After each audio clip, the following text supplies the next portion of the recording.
If he signs that contract, your son will spend the rest of his life working for a man who already stole his future. The voice cut through the boardroom so sharply that even the air seemed to stop moving. Every head turned at once. Crystal chandeliers reflected against 20 feet of polished marble walls, while rain hammered softly against the massive glass windows overlooking Manhattan. At the far end of the 40-foot conference table, Ethan Whitmore froze with a silver fountain pen hovering inches above the final signature line. The young heir to Whitmore Capital blinked slowly, confusion tightening across his face. Beside him, billionaire Richard Whitmore lowered his wine glass with visible irritation. The room had been silent only seconds earlier, filled with nothing but the hum of hidden air vents and the low rustle of million-dollar contracts sliding across polished oak. Now every executive, lawyer, and investor stared toward the back of the room, where Naomi Carter stood motionless beside a serving cart, still holding untouched coffee cups. One porcelain cup rolled slowly across the silver tray before tipping over with a soft crack against the floor. Naomi's breathing turned shallow. Her maid uniform suddenly felt tighter around her shoulders under the weight of 24 stunned eyes. Victor Langford leaned back in his leather chair first. Calm. Smiling. Dangerous. I'm sorry, he said with a low chuckle, glancing around the room. Did the maid just interrupt a $9 billion merger? A few nervous laughs followed. Not loud. Just enough to remind Naomi exactly where she stood. Richard Whitmore's expression hardened instantly. At 58, the founder of Whitmore Capital carried the kind of presence that silenced rooms without effort. Silver-haired, immaculate navy suit, cold blue eyes sharpened by decades of power. He looked at Naomi the same way someone might look at a flickering light bulb disrupting an expensive dinner. Who allowed staff inside this meeting? He asked quietly. Nobody answered. Naomi swallowed hard, but didn't look away from Ethan. 24 years old. Exhausted eyes. Ties slightly crooked beneath the pressure of proving himself worthy of inheriting an empire. She had seen him pacing the library at 2 in the morning for weeks, reading contracts until his eyes turned red. Trying desperately to earn a father's respect that always seemed one accomplishment away. Victor folded his hands together slowly. Miss Carter, Naomi answered softly. Naomi Carter. Victor smiled wider. Miss Carter, unless you suddenly became a corporate attorney between refilling coffee cups, I suggest you return to the kitchen. More laughter. Sharper this time. Naomi felt heat rise into her cheeks, but her voice remained steady. Page 14. She said. Section C, subsection 4. The voting transfer clause. The room quieted immediately. Ethan frowned. One of the attorneys looked down at the contract. Richard's eyes narrowed slightly. Naomi stepped forward carefully onto the marble floor, her shoes barely making a sound beneath the storm outside. If Ethan signs that agreement tonight, Whitmore Capital loses controlling interest within 18 months. Victor's smile finally twitched. Barely. But Naomi saw it, and for the first time since she walked into the room, Richard Whitmore slowly stopped reaching for his glass. No one spoke for nearly 5 full seconds. The storm outside continued tapping against the glass walls of the 72nd floor, but inside the Whitmore conference room, even the sound of rain felt distant now. Ethan slowly lowered the fountain pen onto the contract while one of the senior attorneys adjusted his glasses and flipped hurriedly toward page 14. Paper rustled sharply beneath trembling fingers. Victor Langford leaned back deeper into his chair, calm on the surface, though the muscle near his jaw tightened once before disappearing again. Richard Whitmore finally stood from his seat. 6'3", controlled, imposing. The polished marble beneath his Italian shoes reflected the glow of the chandelier above him as he stared directly at Naomi Carter. You are telling this board, he said carefully, that you somehow discovered an issue my legal department missed? Naomi nodded once. Yes, sir. One executive scoffed quietly under his breath. Another shook his head, in disbelief. The room was filled with people who wore watches worth more than Naomi's yearly salary, and every one of them looked at her like she had crossed an invisible line no servant was supposed to touch. Naomi could feel it pressing against her skin. Years of judgment packed into a single room. The maid should serve coffee. The maid should stay quiet. The maid should know her place. But Naomi had spent most of her life learning how to survive rooms exactly like this. Her fingers curled slightly against the side of the serving cart as memories flickered through her mind like reflections in broken glass. Student loans, hospital bills, long nights beside her mother's bed listening to oxygen machines hum through tiny apartment walls in Newark. She had once sat in classrooms studying financial law while professors twice her age praised her analytical instincts. Then life happened faster than ambition. Her mother got sick. Tuition stopped. Debt arrived. Dreams quietly folded themselves into uniforms and night shifts. "Sir," the attorney suddenly interrupted. His voice sounded thinner now. There is a transfer mechanism hidden under the restructuring language." Silence hit the room harder than before. Ethan stepped closer immediately. "What does that mean?" The attorney swallowed. "It means if the projected losses exceed 8% during the first fiscal year, voting control temporarily transfers to Langford Holdings for stabilization authority." Ethan blinked. "Temporarily?" Naomi answered before anyone else could. "There is no expiration date attached to the clause." Victor's expression darkened for the first time all evening. "That is an absurd interpretation." Naomi looked directly at him. "No, sir. It is intentional wording." Richard slowly turned toward Victor now. The air inside the room shifted with him. Heavy, cold, dangerous in a completely different way. Ethan grabbed the contract fully from the attorney and scanned the page himself.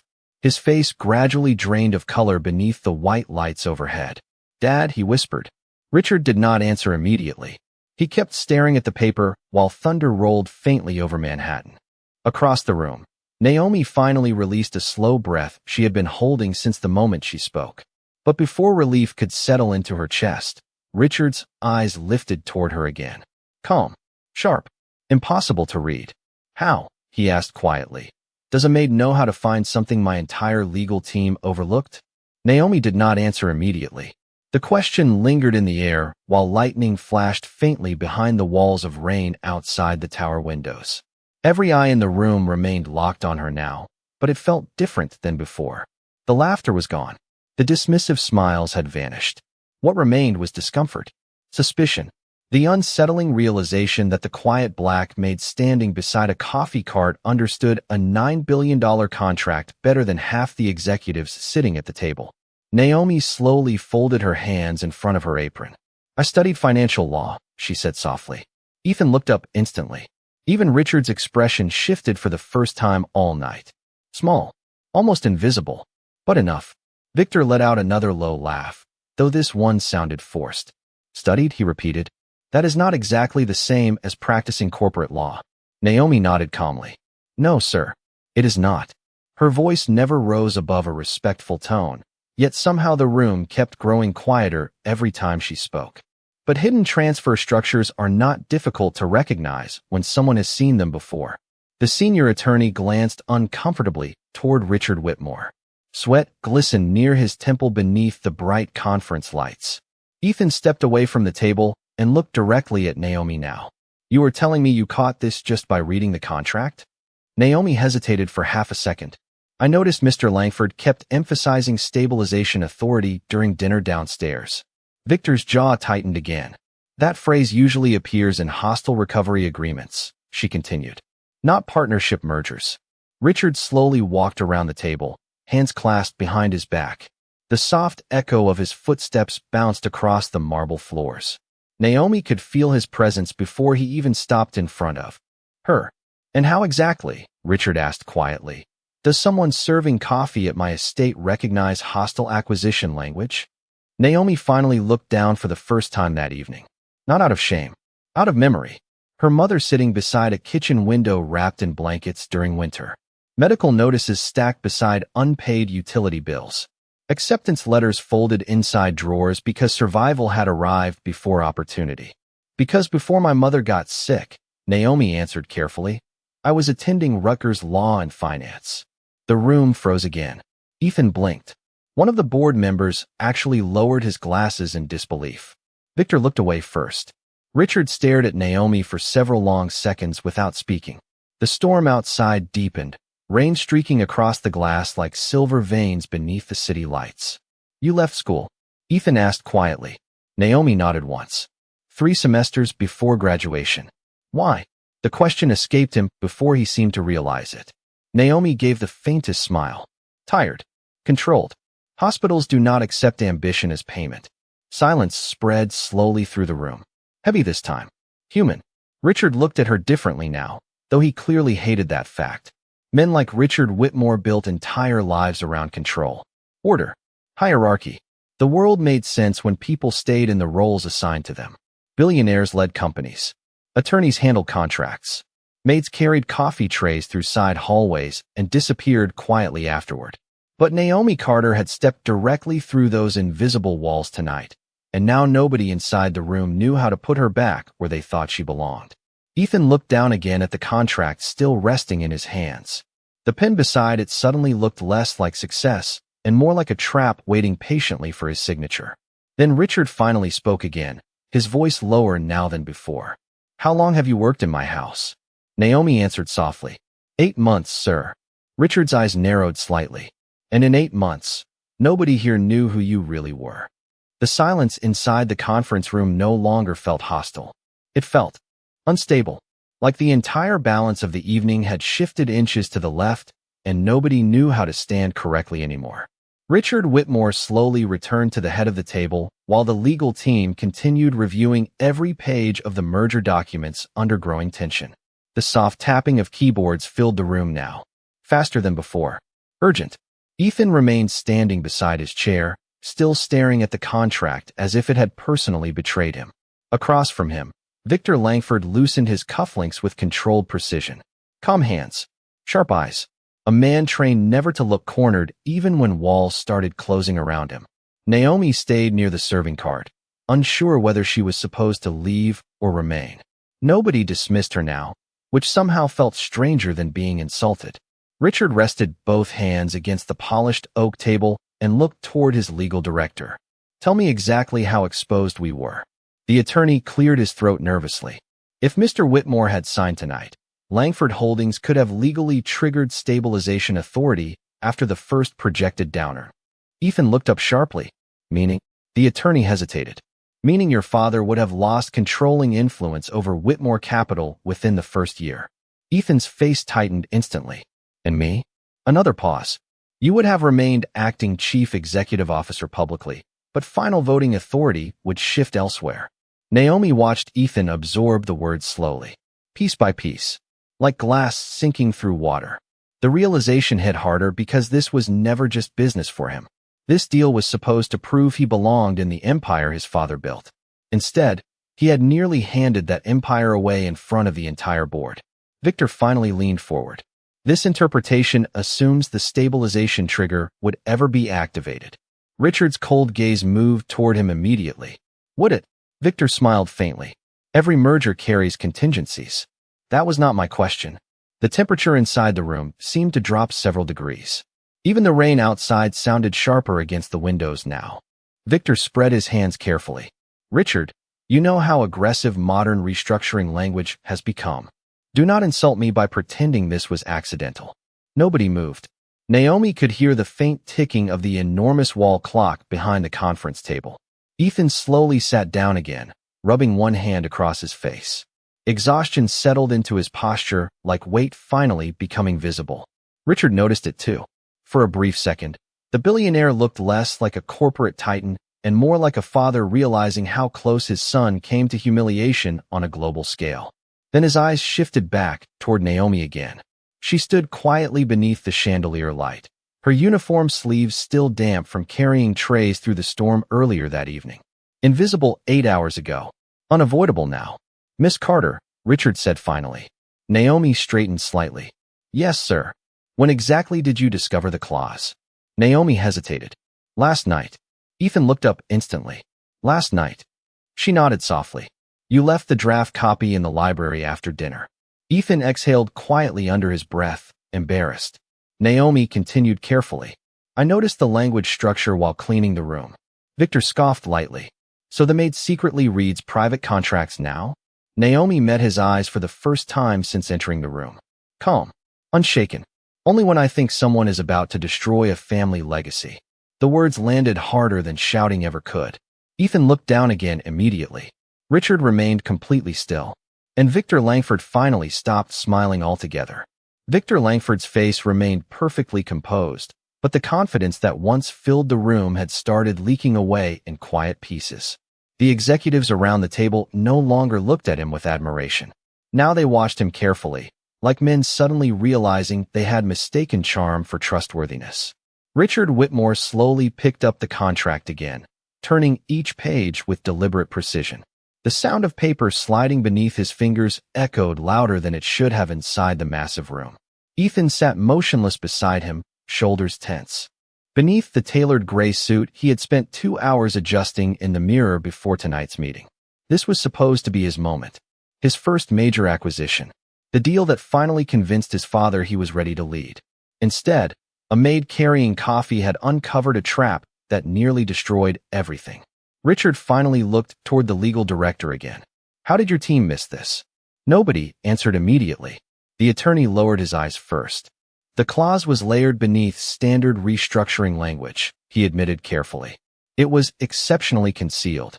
Victor leaned back calmly. Because it was not designed as a trap. Naomi spoke before Richard could respond. Then why was the expiration clause removed from the stabilization authority? Victor's eyes snapped toward her instantly. The room tightened again. Naomi's voice remained steady. Temporary transfers require a reversion timeline under standard merger protections. One of the younger attorneys suddenly looked alarmed.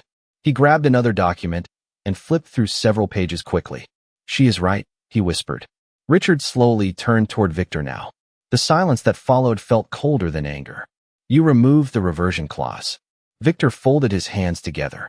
"I adjusted the language to protect my shareholders. By stripping voting protections from my son?" Victor exhaled slowly through his nose. "Richard, business is not charity." Ethan looked up sharply at those words. Something changed in his face then. The disappointment stopped being about embarrassment. Now it was personal. Naomi noticed it immediately. Richard noticed too. Outside the windows, lightning flashed faintly above the Manhattan skyline, reflecting silver across the polished conference table. Victor stood from his chair smoothly and buttoned his suit jacket. Clearly emotions are too elevated tonight to continue productive negotiations. Richard did not move. "Sit down." Victor paused. The command landed quietly, but nobody in the room would have mistaken it for a request. Victor slowly remained standing anyway. "You are upset because your staff embarrassed your legal team." Naomi lowered her eyes slightly, already expecting what came next. Victor gave a faint smile without warmth. "No disrespect intended, Miss Carter, but this entire situation is exactly why boundaries exist. Employees overhear things they do not fully understand and suddenly believe they belong in conversations far above their station." The words settled heavily across the room. Several executives looked uncomfortable immediately. Ethan's jaw tightened. Naomi remained perfectly still beside the serving cart. She had heard variations of those words her entire life. Too poor, too black, too invisible, smart enough to help, but never important enough to be seen. Richard finally rose slowly from his chair again. "Be very careful with your next sentence," he said quietly. Victor's expression hardened slightly. "You cannot honestly expect me to apologize because a maid stumbled across legal language she was never supposed to read." Naomi's fingers tightened subtly around the edge of the silver tray. The storm outside deepened, rain streaking harder against the towering glass walls while thunder rolled somewhere over the river. Ethan suddenly stood as well. "She did not stumble across anything," he said sharply. Every head turned toward him. Ethan looked directly at Victor now. "She saved me from making the biggest mistake of my life." And for the first time that night, Richard Whitmore looked at his son with something that resembled pride instead of criticism. The room stayed silent long after Ethan finished speaking. Not the tense silence of business negotiations. Something heavier, more human. Rain continued sliding down the towering glass windows in slow silver streams, while distant thunder rolled above the city skyline like a storm refusing to leave. Victor Langford looked around the conference room carefully now, searching for support that no longer existed. Several executives avoided eye contact altogether. Others stared at the contract spread across the polished oak table as if the pages themselves had become dangerous. Richard Whitmore remained standing beside his chair, one hand resting lightly against the table edge. His face stayed controlled, but something inside him had clearly shifted. Naomi noticed it in the way his shoulders no longer looked rigid with authority. They looked tired. Ethan slowly loosened his tie, exhaling shakily through his nose. "I almost signed it," he said quietly, more to himself than anyone else. The sentence barely carried across the room, but every person heard it. Naomi lowered her eyes. She understood that kind of humiliation, the private kind, the kind that arrives when someone realizes they nearly destroyed their own future while trying desperately to prove they deserved one. Richard looked toward his son. For years, Whitmore Capital had been built on perfection. Mistakes were weaknesses. Hesitation was failure. Richard had raised Ethan inside that philosophy until even success felt conditional. Tonight was supposed to be Ethan's first step into leadership. Instead, he had nearly become the face of his own downfall. And the person who saved him had entered the room, carrying coffee cups no one bothered remembering her name for. Victor finally reached for his briefcase. "Clearly this meeting is over." Richard's voice stopped him instantly. "It is for you." Calm. Cold. Final. Victor slowly closed the briefcase again, his expression tightening beneath the conference lights. "You are making an emotional decision." Richard stared at him without blinking. "No. I am correcting a mistake before my son pays for it." Ethan looked at his father then, surprised by the words. Naomi saw it immediately. For the first time all night, Richard Whitmore had said my son instead of the company. Not the merger. Not the shareholders. His son. The storm outside softened slightly, rain becoming steadier now instead of violent. Inside the room, the tension began settling into exhaustion. One by one, attorneys gathered papers quietly. Chairs shifted softly against marble floors. Nobody spoke above a whisper anymore. Naomi stepped backward toward the service hallway, sensing the meeting had ended for everyone except her. She had crossed into a world she was never supposed to enter, and now that the crisis was fading, reality would return. Rich men would remain rich men. Employees would return downstairs. Invisible. Things always became invisible again eventually. But before she could turn away, Richard spoke once more. "Miss Carter." Naomi paused immediately. "Yes, sir." Richard studied her carefully beneath the chandelier glow. "You said you attended Rutgers Law and Finance." "Yes, sir." "Top of your class." Naomi hesitated slightly. For a while, Ethan looked toward her with visible disbelief. Why did nobody know any of this? Naomi gave a small, tired smile that carried no bitterness, only truth. Because people rarely ask maids what they used to dream about. The words settled quietly into the room. Nobody answered. Richard looked down briefly at the contract still lying open on the table, then back at Naomi standing near the doorway in her gray uniform. Rainwater shimmered behind her against the giant windows overlooking Manhattan. And for the first time in years, Richard Whitmore felt ashamed of how easily he had overlooked someone simply because the world told him she belonged in the background. By the time the last attorney quietly exited the conference room, midnight had settled over Manhattan like heavy fog. The storm outside had weakened into a soft, steady rain, turning the city lights beyond the glass walls into blurred rivers of gold and white. Victor Langford left without another word, his polished shoes disappearing through the double doors while nobody stopped him. The silence he left behind felt almost louder than the confrontation itself.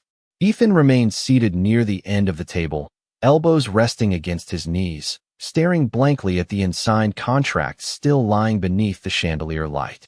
His reflection shimmered faintly across the polished surface of the marble floor.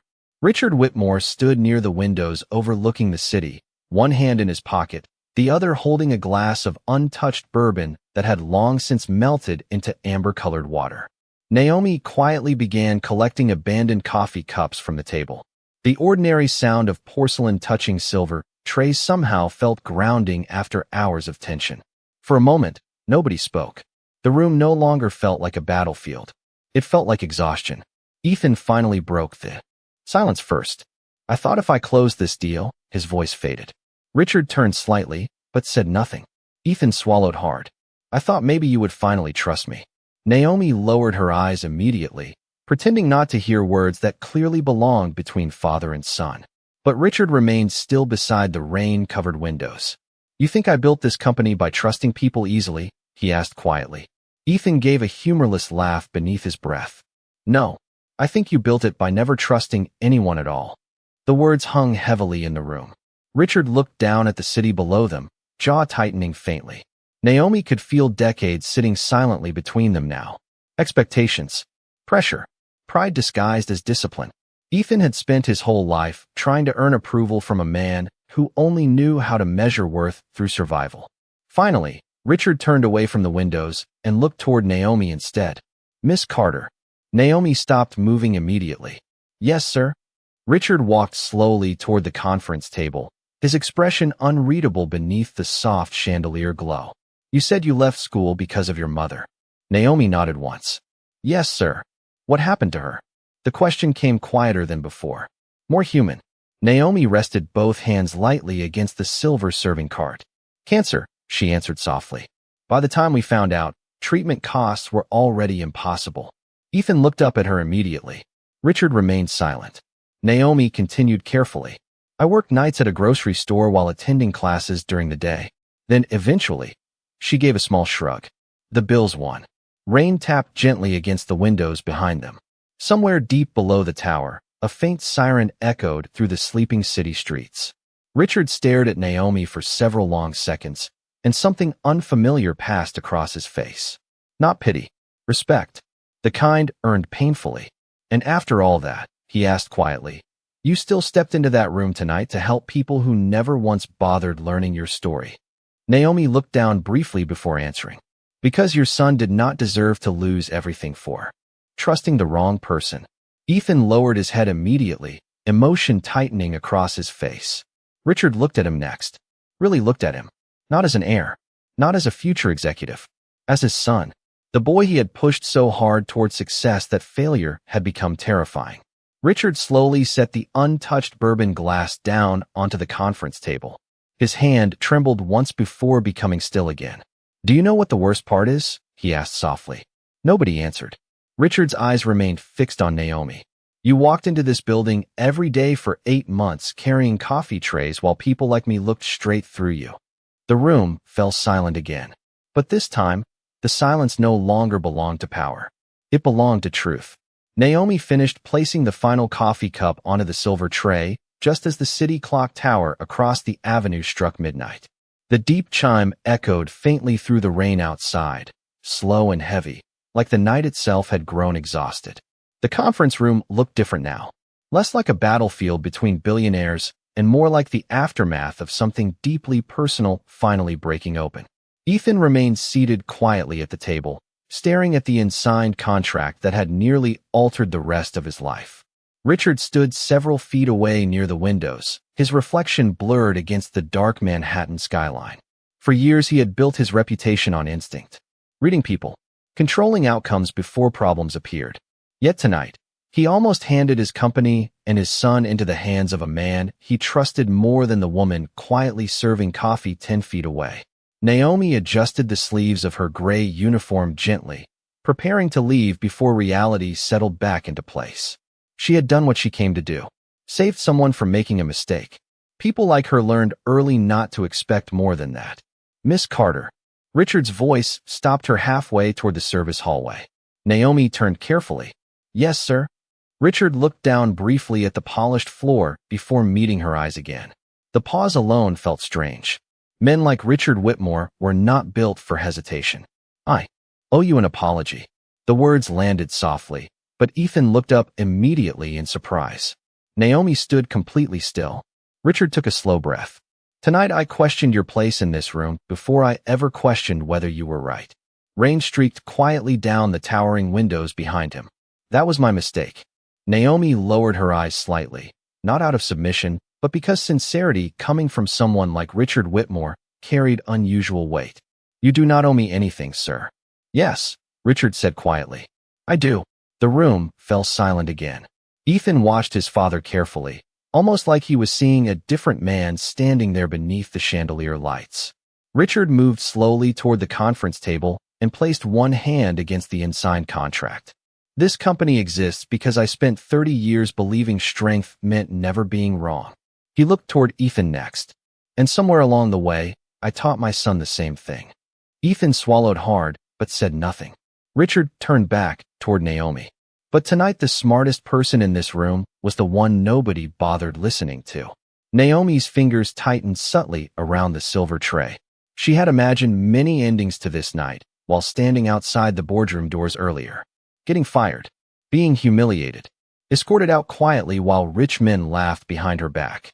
But not this. Never this. Richard reached inside his suit jacket slowly and removed a small white business card. He placed it carefully onto the conference table between them. Whitmore Capital needs a new senior risk analyst. Naomi blinked once, certain she misunderstood him.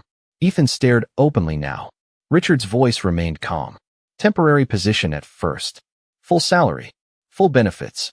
Naomi looked at the card but did not touch it. Sir, Richard interrupted gently. You saw in 10 minutes what my legal department missed for weeks. His eyes softened slightly for the first time all night. And more importantly, you protected my son when you had every reason not to. Ethan slowly stood from his chair then. His voice came quieter than before. Honest. Thank you, he said. Naomi finally looked at him fully. The fear and arrogance from earlier had disappeared from his face now, replaced by something much rarer inside rooms like this. Humility. Naomi gave the faintest smile. Small, warm, real. Then she looked back down at the business card resting beneath the chandelier glow, while rain continued falling softly against the windows of the city that had spent years pretending not to see her. Morning arrived quietly over Manhattan. The storm had passed some time before dawn, leaving thin trails of rainwater sliding down the glass towers, while pale sunlight slowly spread across the city skyline. Whitmore Capital looked different in daylight. Less intimidating. Less untouchable. The massive lobby floors reflected soft gold from the rising sun, instead of the cold silver glow from the night before. Employees moved through the building carrying coffee cups and briefcases, their voices low beneath the steady hum of elevators and polished shoes crossing marble. Naomi Carter stepped through the front entrance wearing the same gray coat she had arrived in the night before. No chauffeur. No designer bag. Just quiet steps and tired eyes after barely sleeping at all.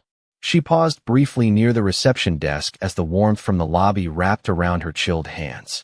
Everything felt strangely normal after a night that changed everything. The young receptionist behind the front desk looked up automatically. Then her eyes widened in recognition. Miss Carter. Naomi gave a polite nod. The receptionist stood immediately this time, instead of glancing past her toward wealthier guests entering behind her. Respect had arrived overnight. Strange how quickly the world changed once powerful people decided someone mattered. Naomi noticed it immediately. The security guards greeted her differently. The elevator operator smiled at her instead of through her. Even the executives stepping into the lobby lowered their voices when they recognized her face. But Naomi also understood something deeper. None of this happened because she changed overnight. The only thing that changed was that powerful people finally listened. The elevator doors opened softly onto the executive floor. Sunlight poured through the floor-to-ceiling windows now, washing away the heaviness that filled the conference room the night before. Richard Whitmore stood alone near the windows with both hands resting in his pockets, staring quietly over the city below. He turned as Naomi approached. His expression remained calm, but no longer cold. "You came back," he said softly. Naomi glanced toward the folded business proposal resting on the conference table nearby. "I almost did not." Richard nodded slowly, understanding more than she expected. "Because you think this place only sees you now because of what happened last night." Naomi remained silent. Richard gave a faint, tired smile. "You are probably right." The honesty surprised her enough to make her look at him fully. Richard walked slowly toward the table and picked up the proposal folder. "I cannot undo the years people spent overlooking you." His voice lowered slightly. "But I can decide what happens next." Naomi looked through the windows where sunlight reflected across the Hudson River like liquid gold. Somewhere below them, the city continued moving at full speed, filled with millions of invisible people carrying dreams no one bothered asking about. Ethan stepped quietly into the room moments later, holding 2 cups of coffee in his hands. He handed one carefully to Naomi first. "Not as a maid. Not as staff. As an equal. No contracts today," he said with a small, embarrassed smile. Naomi laughed softly under her breath for the first time since entering the building. The sound seemed to ease something inside the room itself. Richard watched both of them quietly, his eyes lingering briefly on his son. For years, he believed strength came from controlling everything around him. But standing there beneath the morning light, Richard Whitmore finally understood something success had never taught him. The people most worth listening to are often the ones the world works hardest to ignore.